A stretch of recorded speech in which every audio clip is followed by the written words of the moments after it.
Minister Reddy, you were speaking earlier on about the challenges that you faced in the context of a newly formed state and trying to respond to the pandemic. Just talk to me then about how do we future-proof health systems against those kind of pandemics that you've spoken about from a governance perspective as well. As I said earlier, governments would have to be focusing on two things. One is preventive care, and the other is curative care. And looking at this from the lens of how to improve this health care, one would have to be talking about availability, accessibility of health care, and also affordability of health care. All these three would have to be moving in line. In order to do that, from my state's perspective as to how we have been wanting to move forward is, we've taken every 2,000 people, every population with every village with 2,000 population as a unit, and we're coming up with village clinics. Okay. And then we're taking up every 30,000 population as a unit and classifying it as mandal, and where we're coming up with 2 PHCs, primary health centers. These primary health centers would have 4 doctors, 2 of the doctors present in each of the PHC center, and they would be given an ambulance 104, and each of this doctor would be given their designated villages. So 5 villages or 4 villages, depending on the mandal size, to each of these doctors. And these doctors, every alternate day, would hop onto the ambulance and visit the village. And they would become the family doctor for that village. Very soon the doctors, because they've been designated only those 4 villages, so they would start to identify people by names. And they would use this village clinic as a hub. This village clinic primarily would be having an A&M, nursing graduate, mid-level health practitioner, and ASHA workers that we spoke about also reporting there. So that would take care of the preventive part. Now comes the curative part. The curative part would be dealing with the community, with district hospitals, the teaching hospitals. The area hospitals and the teaching hospitals are going to play a very critical role there. So there we're coming up with every parliament taken as a unit in order to ensure that there is equitable distribution of teaching hospitals. Because only when you establish teaching hospitals, you have postgraduate students actually coming up there. And only when you have postgraduate students doing their course there, and these teaching hospitals are connected to a hospital, a teaching hospital as well. So teaching college and teaching hospital together would become the tertiary care that we are looking for. Okay. We're going to come back to that issue a little bit later on if we've got time. Catherine, when we're speaking about migration, is it correct to quantify it as a crisis, 1? And 2, what possibilities are there for planning scenarios where even if there is a crisis, there's resilience in healthcare services, and there's also a form of adequate care? Well, yes, it's absolutely a crisis. I mean, the estimates are that 36 million children right now are in migration, sort of crossing borders, and another 20 million are moving inside countries, so IDPs. And that's a horrible problem for children around the world because it's so unstable for them, right? They're moving from one place to another. We don't have good data on whether there is sufficient health care in these migration situations, but we know there's typically not, right? It's very hard. And we encourage countries that are receiving these migrants to incorporate these people into their own health systems, but I can't say that that's happening very much, and so it's very difficult. You could imagine things like routine immunizations, things that matter to children, nutrition, maternal care. All of those things are so disrupted when you're in a situation of migration, as you can imagine. As the minister said, really what you need is good primary health care. That's the single most important thing. And trying to build that up in countries and in situations where migrants are living is really the most important thing. But we're living in a world of very difficult circumstances and very fragile systems that really need to be built up, these healthcare systems, because as we saw with COVID, I mean, even a country like the United States, Western countries are pushed to the brink with something like COVID. So imagine countries that don't have sufficient health care, right, that can't provide that for their people. So we see this as an opportunity now to go in and really try to build up these systems, and that requires good governance, which you're seeing from the minister, but it also requires sustainable resources, which is always the challenging piece. If we keep using this word resilience when we're taking a look forward at the future, what would you say, how are we going to build resilience so that when the next pandemic comes along, because this won't be our last one, we've taken the lessons that we've learned around that and used them for that? Well, I think there are obvious places where, for example, we almost had just-in-time as religion when it comes to many countries when it came to protective equipment. That's easy to do something about, but it requires a little funding to get higher inventories of protective equipment. There is lots to be said about preparing for how to actually build medicines, how to do medicines in different countries and different continents, and be able to roll that out at scale quickly. And to do it quickly, it requires preparation to be able to do it. I would argue that good sanctionable trade agreements, such that we don't end up in immediately losing resources on a world scale just because one country does this or that, are the types of measures that we could take, longer term and more difficult, but it would build a greater resilience. We have a war call right now in many countries that says autonomy, and we should be very autonomous. All of that is good up to some level, but it creates an enormous complexity of duplication and cost if we are to do it at each country. So I would start with the first aspect of saying, let's try to make global agreements in such a way that they will actually hold even in a period of crisis. All of this, very interesting. In a minute, Jay, how do we plan to mitigate risks like supply challenges, wars, and access in the future? In a minute. Yes. So I think that early awareness and early thinking is absolutely critical. In the case of the industry, early planning for access, so that when you're designing a product, when you're thinking which products should be part of the research and development pipeline, already needs supply, needs to be taking account of supply issues, affordability issues, and how will a particular product be used in a primary or tertiary care system.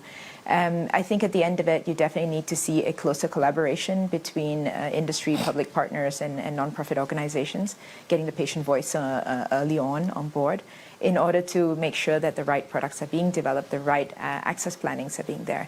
And I think the last thing is, the efforts of an innovator, if done wrongly or if done rightly, may have a huge impact on the downstream inequity issues. So you end up putting more pressure on a health system that is already stressed if you don't think about how to relieve that stress up and early. Thank you so much. I'm going to open up the floor for questions now, and I'd like to begin with Kezavino Aram. Please let us know also if you would like to ask a question. You can raise your hand and let us know if there's a specific speaker that you would like to direct the question to. Thank you very much. It's very encouraging to hear all of you. I think two things, and then I'll come to the question. First is, I think the pandemic has shown us fundamentally, if health is not prioritized, everything can come to a stand down. So Chief Minister Reddy, it's so encouraging to hear you. To you, my question would be that strengthening of the primary healthcare system requires a lot of effort. We know of the doctor population ratio. We know that we don't have enough doctors, but the pandemic has also shown us imagining new partnership, the religious communities and their assets, for example. So that's the question to you.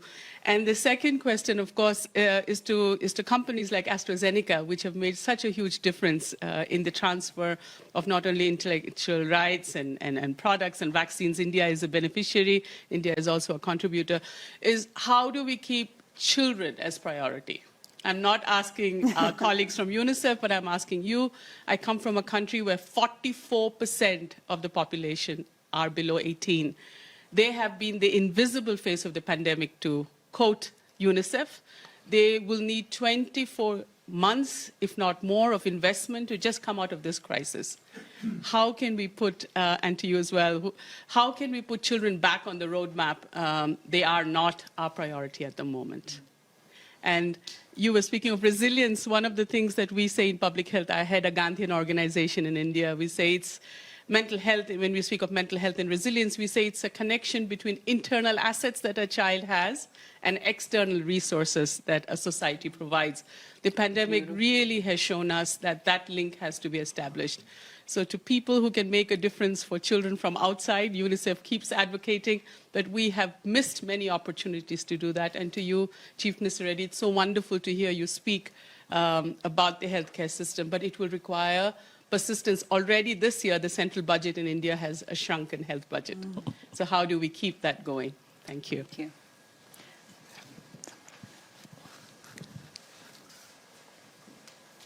you. The Minister starter. It was a very lengthy question. I put forth a lot of them.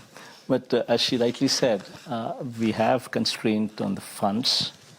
But yes, this is something that we need to deal with it. And in spite of our difficulties, we're pushing through with it. And we've allocated a 3-year window where we're wanting to mobilize $2 billion, 16,000 crores into this whole setup. And we are heading in the right direction, and we will do it. And as far as the doctors are concerned, as you've just spoken, we do understand that this is a predicament that we need to deal with it. And that's exactly why we are trying to open up more medical colleges. We're coming up, the state had 11 teaching colleges, medical colleges, till our regime had come in. Now we are actually opening up 16 medical colleges. So covering taking every parliament as a unit, so that there is uniformity in distribution. And a teaching hospital and a medical college together would provide for postgraduate students to come in and provide for the healthcare. So. Thank you. Let me add a perspective, I think, on primary healthcare. I've spent a lot of time in India, and I'm quite impressed with the way that India is beginning to use digital in a way to enhance primary healthcare, especially when you come out into rural areas, like in many countries. The ability to connect to someone who's an intelligent person, but also over time, artificial intelligence actually opens up tremendous amount of low-cost healthcare opportunities, which I think we should do much more of. On your question to children, I think the real world there is prevention. The real thing that we can do in healthcare systems, and possibly companies, my company is involved in some countries with this, is to enhance good lifestyle development, be able to make kids live a healthy life, but also to be part of that. That's very little cost. It's amazing, I think, that we have this 97-3, and the 3 here is for early detection and prevention among children. If we double that, that would be an enormous effort with children and at very little cost compared to treating them when they have already become ill. So I think the real world there is prevention with children. Well, if I can add a perspective there, I think that it is one of the reasons why children are not prioritized by the innovative cycle is the regulatory system, and in terms of clinical studies is daunting for a lot of different innovators to get into. And often the market size is relatively small. And when you think about access, you definitely need to think about how are kids actually being cared for, and the role of the caregiver and the role of the primary health system.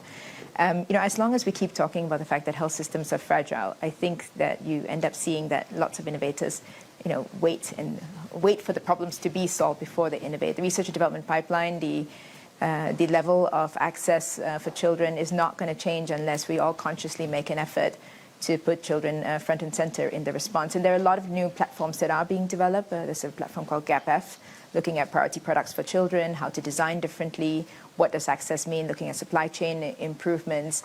But it really must include the primary healthcare system, the preventative element of it, treatment, curative, and the role of the caregiver. I think that has to be in the system itself. Okay. I'm going to open up the floor for more questions. I can see a hand here and a hand behind me. If we can just get mics to them so the questions can be asked.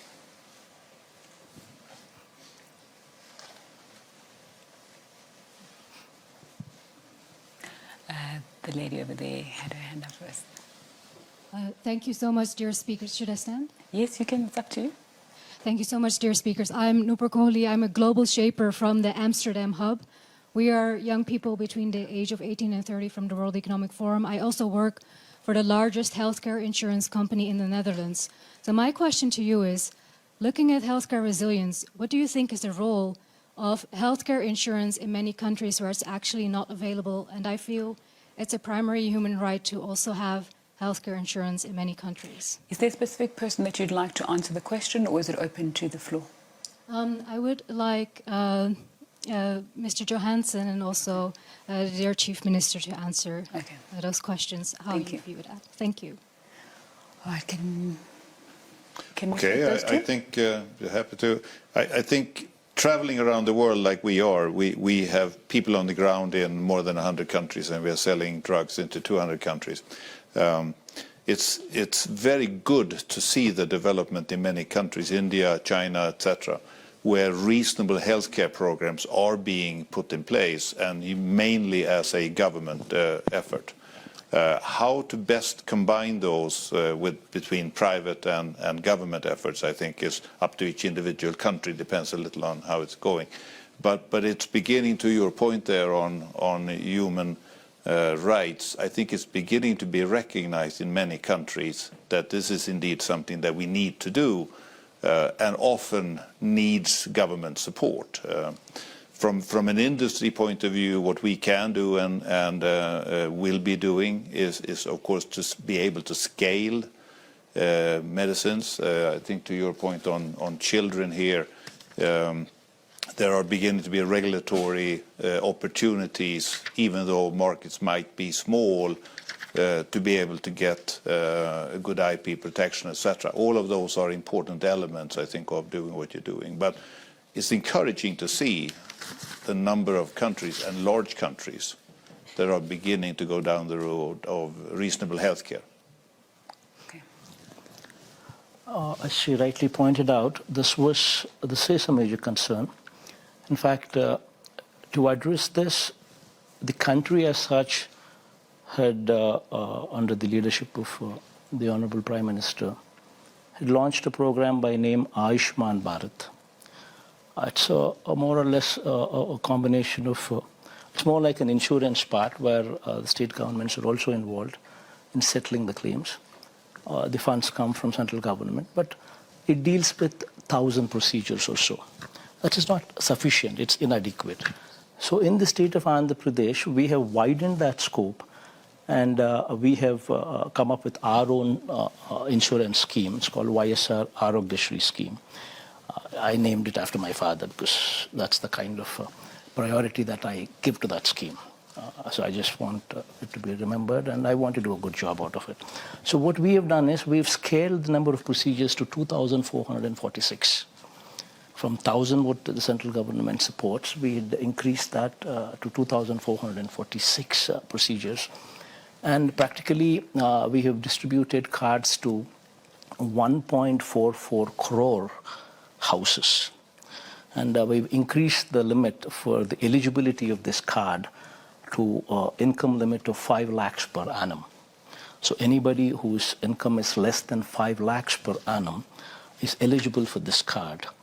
And 1.44 crores out of the total households of approximately 1.5 to 1.53 crores cards that households that we have, 1.44 crore cards are covered under this scheme. And the last 3 years, we've helped almost 25 lakh people get treatment free of cost here. There. We have about 10 minutes. We're going to fly through a few more questions briefly from the audience. The Executive Director of UNAIDS is in the audience with us, Winnie Byanyima. I think she would like to ask a question. If we can get a mic to her at the back there with the black head wrap and the red top. Thank you, Zinga. Thank you, moderator. And thank you, panel. Mine's not a question, it's a comment. And responding to the subject you're talking about, I don't think that we're going to be on track to resolve a health crisis that turned into an economic crisis without tackling the inequalities that drive them. We are not health security strategies that neglect some people and protect a few privileged won't protect anyone ultimately. What do we need? We need debt cancellation, and we need to drive special drawing rights of the IMF towards developing countries so that they can have the resources to invest in health, in education, to end pandemics, COVID and other pandemics. We need, let me put it this way, debt repayments for the low-income countries in the middle of this crisis, where several times over they are spent on health, 9 times for Africa, 9 times more to debt repayments than to investing in health. This can't be a solution. So we do need to get rules of finance, rules of trade, and rules of tax, global rules, to work for developing countries if we are going to come out of a health crisis and an economic crisis. Thank you. Thank you very much for your time. I saw there was a hand here, and then there was also a hand there. So if we can get mics to both of the participants so we can do rapid-fire questions. We have about 6 minutes left for questions from the audience. Thank you very much. My name is Sheila Patel. I represent Shack Dwellers International, which works with urban slum dwellers in 33 countries.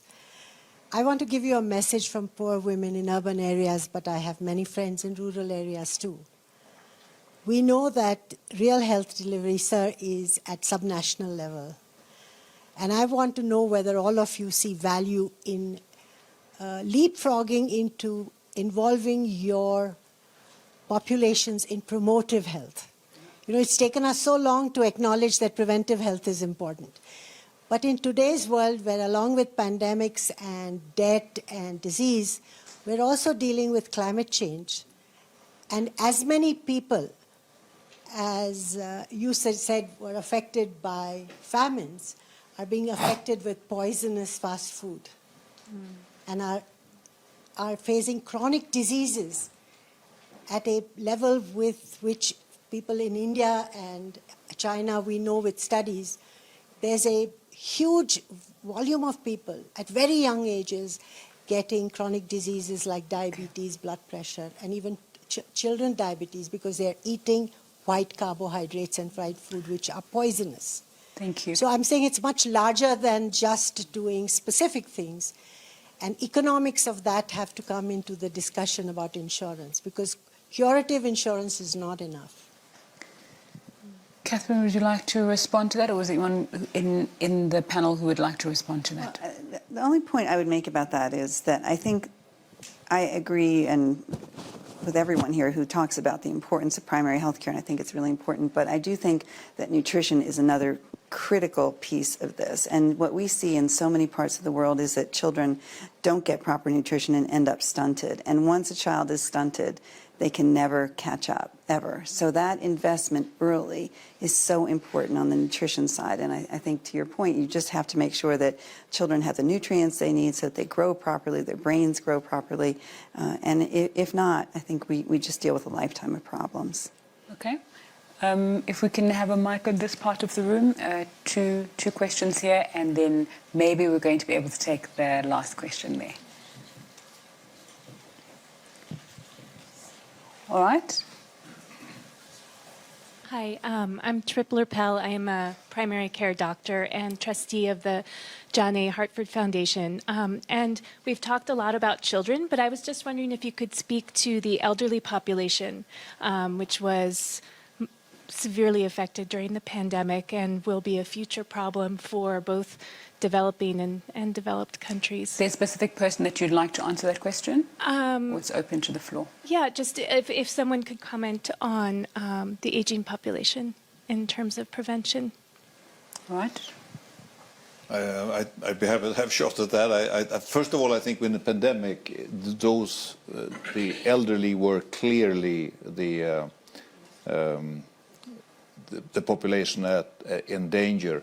And I think that was handled well in many countries, less well in other countries, where the vaccination rate did not go up high enough into the elderly population, and thereby also protecting them, but also protecting the rest of the world. Those are things that I think we need to work out with for the next time and see how we can do that better. Otherwise, the elderly population, are the people who really cost a lot in the healthcare systems, and if you look at how much of healthcare we need when we are older compared to when we are younger, then that's clearly something that needs to be looked at.